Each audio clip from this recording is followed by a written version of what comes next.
প্রিয় ভিউয়ার্স, এখন আপনারা যেটা দেখতে পাচ্ছেন এটা হচ্ছে দেশি মুরগির আবহমান কাল ধরে আমরা যেটা দেখে আসছি। ছেলেবেলা থেকে মুরগির নিচে ডিম দিলে মুরগি তা দেয়, এসে থাকো, মুরগির বাচ্চা হয়, সেই বাচ্চা আবার বড় হয়। আর এই ডিম বাচ্চা হতে লাগলে মোরগের সাথে মুরগির মেলামেশা করতে হয়, তারপর মুরগির ডিমে বাচ্চা হয়, সেই বাচ্চা বড় হয়। এটা হচ্ছে আমাদের বহুত পুরনো একটা সিস্টেম। তো আপনারা দেখছেন এর সাথের বাচ্চাগুলি কিভাবে তাকিয়ে আছে। কিন্তু এখন এই নতুন যে প্রযুক্তি, এই প্রযুক্তিতে আপনার মুরগির কোনো বাচ্চা তা দেওয়া লাগে না, কারেন্টে বাচ্চা ফোটে।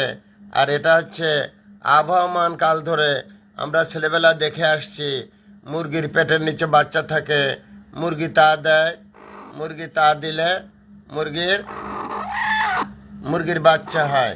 হ্যালো, আপনারা দেখছেন পিছনে কিটা, এটা হচ্ছে দেশি মুরগি। পিছনে কে?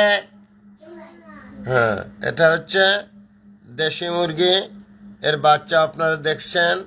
এটা হচ্ছে আবহমান কাল ধরে আমরা দেখে আসছি। এটাই হচ্ছে আমাদের ছেলেবেলার স্মৃতি। এখন অবশ্য অনেক মুরগির কোনো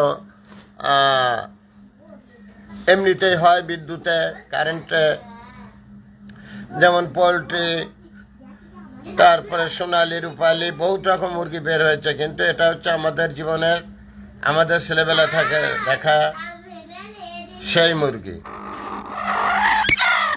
এই যে ঠোক দিল দেখেছেন, মুরগি রেগে গেছে, মুরগি রেগে গেছে। ওর বাচ্চার কাছে গেলে ওর বাচ্চাকে নিরাপদে রাখতে ও রেগে যায়।